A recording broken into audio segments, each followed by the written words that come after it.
Travels by Broomstick comes to you from South Wales, the land of the dragon. Oh, and sheep. We got lots of sheep. Welcome to all you good people out there in podcast land. So, let's get the broomstick out the garage, and off we go.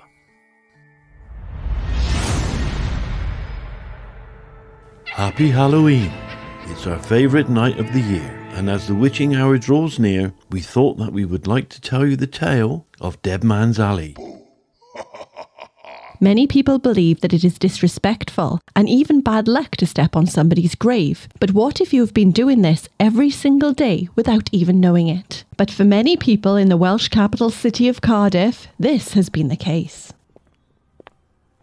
Today's journey takes us to a place that is known locally as Dead Man's Alley, which can be found between Working Street and Trinity Street near the Cardiff Indoor Market in Cardiff in the UK. This may seem like a normal pedestrian walkway, with footfall in the thousands each day, but this walkway cuts through a cemetery and over several burial vaults. The metal numbers that you can see on the ground indicate the burial site, the place where the bodies were once laid as their final resting place. It is uncertain if the bodies were left undisturbed or if the bodies were indeed removed to make the footpath. But why was this footpath first created, and what hideous hauntings have happened here?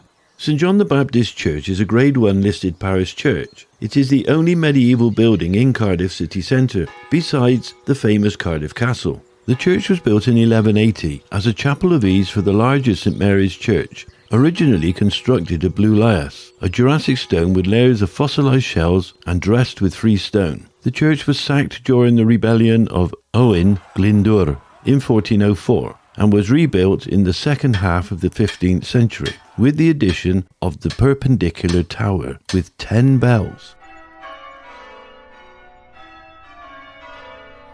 St John's Church welcomes 1,000 visitors each week, an inclusive church that welcomes all ages, cultures and traditions to worship the Christian faith. The stained glass windows date from 1855 in the North Chapel, with reference to the Bute family who once owned Cardiff Castle. The stained glass windows in the inner aisle date to 1869, with the top row of apostles designed by William Morris of Morris & Co. St John's Church is a beautiful church with amazing architecture. It has a very peaceful feel to it, but something is coming that would wake the dead.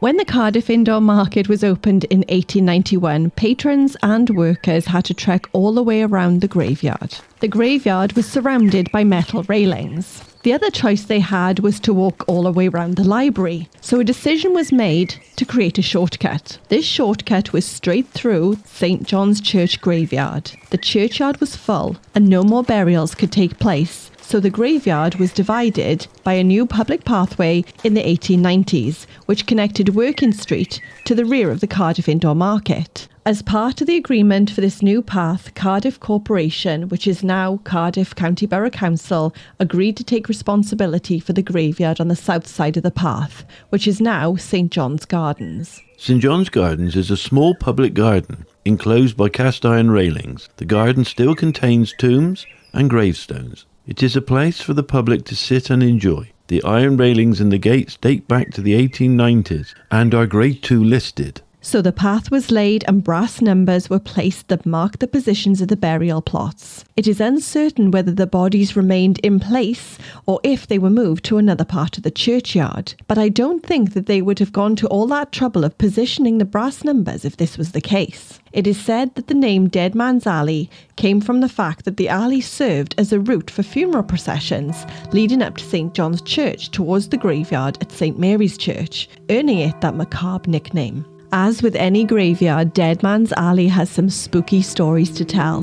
From the sounds of knocking coming from the trapped skeletal remains of the bodies below the brass numbers to a full-on funeral procession marching down the alleyway towards Cardiff Market. The procession of the dead, a morbid march of souls found in folklore, is seen as a death omen, foreshadowing a real-life funeral for a specific person who is not yet dead. Usually the witness to this spectral spectacle will recognise the participants and see certain details that are later observed at the real funeral. There is one account of a man who witnessed his own funeral. A farmer who lived in the Vale of Glamorgan was returning home just before nightfall when suddenly he saw a funeral procession coming down the lane from his own house. His horse appeared to be witnessing the same spooky scene and halted at the entrance to the lane to let the funeral procession pass. The farmer looked on as the mourners approached. He watched as the coffin came past, and immediately afterwards, his own wife, dressed in the deep mourning of a widow. She was being comforted by his eldest son. As the procession passed, it vanished into the night. The horse was scared and bolted up the lane back home. Hearing the clattering of the horse's hooves, fearing that the animal was without a rider, the farmer's wife and their son rushed out of the house. With a sigh of relief, they were thankful to find the farmer was safe. But that night, the farmer was unusually quiet as he thought of the strange scene that he had witnessed. A few weeks later, he was seized by a serious illness. He knew that he would not recover and related his recent experience to his family, who were unspeakably worried. 3 days later, the farmer died, and his wife walked behind the coffin of the funeral procession, comforted by their eldest son in her deep mourning clothes.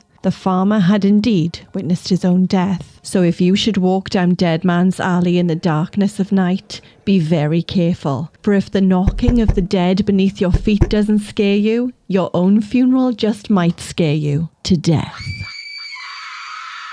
So that concludes our Halloween episode. We hope you have a horrifying evening. And until next time, good night.